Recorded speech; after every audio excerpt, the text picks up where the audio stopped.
Hi boys and girls, this is Miss Whitney. I'm going to be introducing the new story we will be reading called Mama's Café by Amanda Yiskamp, illustrated by Gavin Reese. When you're reading this story, there are some goals that you will be meeting, such as you will read orally in a way that demonstrates all dimensions of fluency.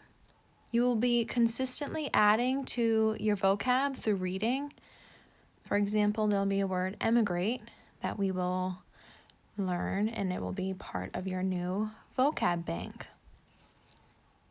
You will derive the meaning of new words using context in a sentence.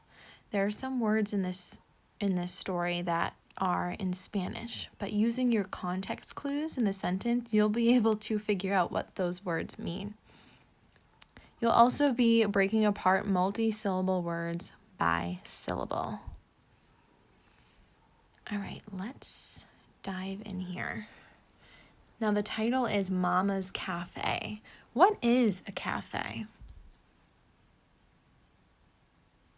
You're right, a cafe is a small restaurant. On the cover of this book, you see the kitchen of a cafe called Mama's Café. And inside the kitchen is the main character, that's Lupe, and she's working in the kitchen. When you read the book, you'll find out how Lupe feels about her job. Oh, in the back of the book here, it says, helping out. Lupe, an immigrant from Mexico, has to spend her weekends working at her parents' restaurant, and she would rather other kids not know anything about it. Okay.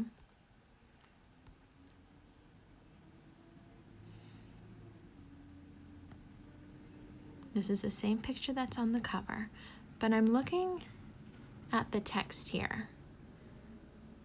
And you can see some words in italics. The word abierto, and down at the bottom it says, "Si, mami, voy." These are Spanish words. Sometimes writers mix words from other languages into a story written in English. Can you think of why a writer might do this?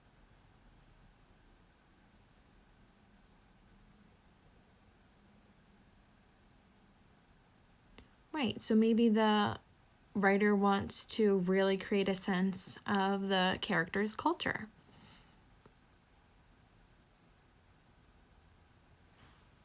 You will find that Lupe and her family speak Spanish to each other, but you will be able to use clues to figure out what they are saying, even if you do not know Spanish. So for example, I'm going to read the sentence where the word abierto is. She'd already wiped down all the tables and the counters, placed baskets of tortilla chips under the heat lamps, and turned on the neon abierto sign. Now, if you're thinking of a restaurant, a neon sign, what do you think abierto means? Right, open. The neon sign that says open. And now at the bottom down here, it says, "Si, mami, voy," she called as she left her counter duties and headed back to her mother. So mommy must be mom. Yes, mom, voy. What does voy mean? Maybe, yes, mom, coming. Because she headed back to her mom. So you'll have to use your context clues in the sentence to figure out some of the Spanish words. And if you really can't figure out those Spanish words using the context clues, what I always do is use my resources and I just type into Google. If there's ever a word I don't know and I can't figure it out, I type it into Google and it'll give me the definition. All right.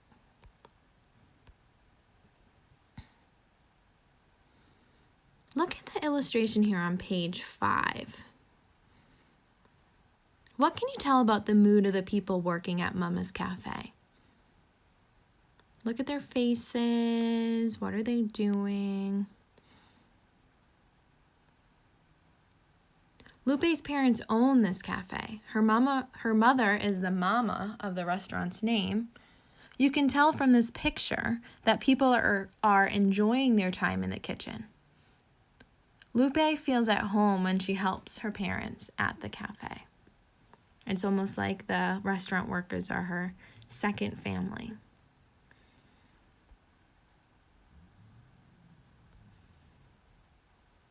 Now, this is an important part of where the story kind of takes a turn. Look at the picture here. In this picture, that little girl is Lupe as a young child.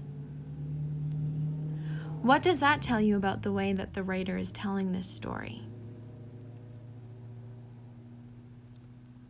You're right, there's a flashback, which means the story is written in the present time, but then there's a point in the story where a flashback is a time or a memory from the past.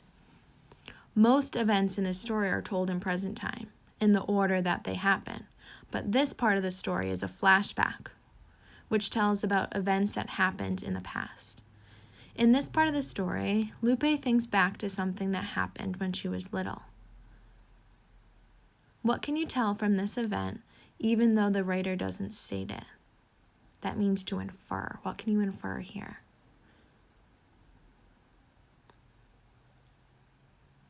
You will read about how Lupe and her parents emigrated, there's that word, emigrated, from Mexico to the United States.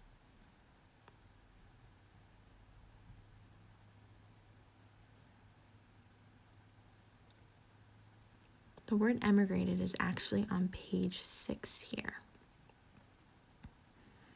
She knew, well, I'll start at the beginning of the paragraph. A miracle for you, Lupe thought, looking around the small house and garden. She knew how much it meant to her parents, especially her mother, to emigrate since her mother hadn't set eyes on her own mother or brother in nearly 5 years. What does it mean to emigrate?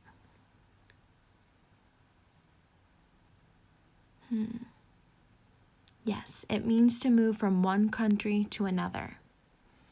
What could be challenging about that? Do you think Lupe would like to emigrate?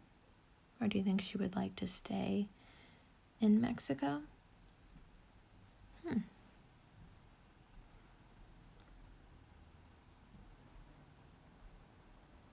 Here's a picture here.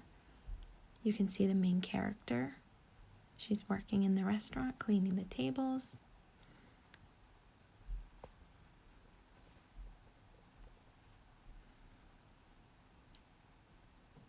Look at the picture here on page 11. Who do you think these customers might be?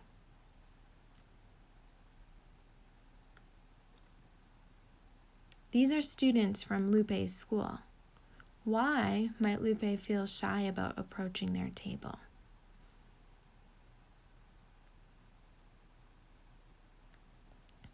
Do you think they'll be welcoming of her? Do you think they make fun of her? Would it make you feel uncomfortable serving your friends?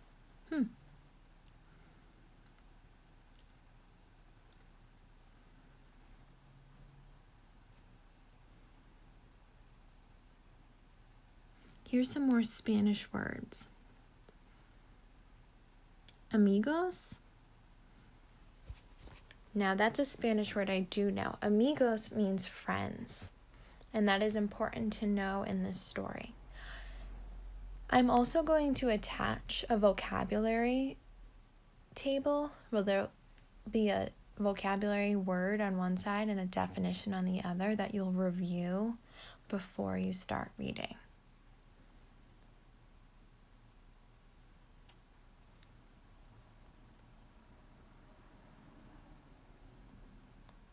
There's lots of dialogue here.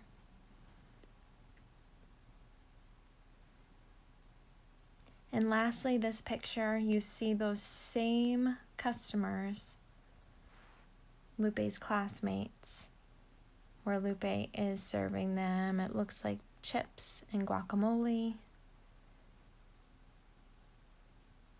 Looking at their facial expressions, what do you think the vibe's like? Are they getting along? Are they laughing at her? It seems like they're in a conversation together, all with pretty nice facial expressions, with a nice happy ending. Okay, and lastly, I'm just going to read this little blurb at the end. Immigration. Every year, millions of people move to another country where they have to learn new customs and a new language.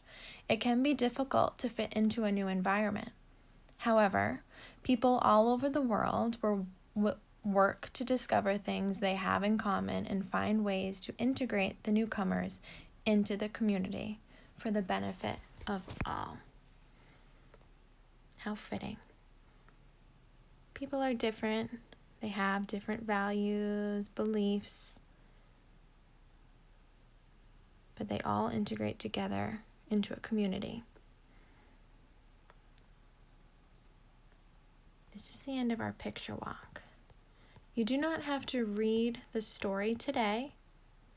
Just listen to this introduction, review the vocabulary words, and you'll be making a prediction of what you think happens in this story.